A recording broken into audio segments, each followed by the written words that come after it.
యువజన Congress state general secretary, all India youth Congress పిలుపు మేరకు ఈరోజు ఆంధ్రప్రదేశ్లో ఏలూరు జిల్లా నూజివేడ్ నియోజకవర్గంలో ఓట్ చోరీ గురించి, అంటే గతంలో మనం 2019, 2024 సార్వత్రిక ఎన్నికల్లో 2014, 2019, 2024 సార్వత్రిక ఎన్నికల్లో మనం కనుక చూసుకుంటే కనుక నరేంద్ర మోడీ గారు ఏ విధంగా అయితే అధికారంలోకి వచ్చారో ఇది ప్రతి ఒక్క భారతీయుడు తెలుసుకోవాల్సిన విషయం.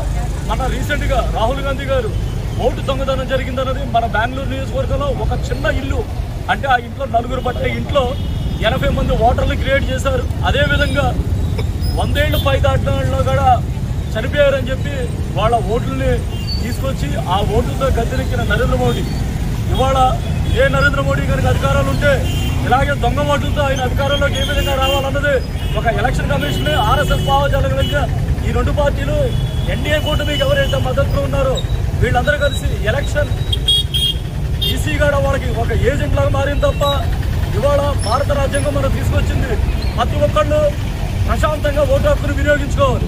కానీ మనం వేసే ఓటును కూడా బీజేపీ గవర్నమెంట్ ఇవాళ కూలీ చేస్తుంది. కానీ ఇలాంటివి జరగకూడదు. మనకి భారత రాజ్యాంగం కల్పించిన హక్కు ప్రతి ఒక్కళ్ళు మనకు స్వచ్ఛందంగా ఓటేయాలి.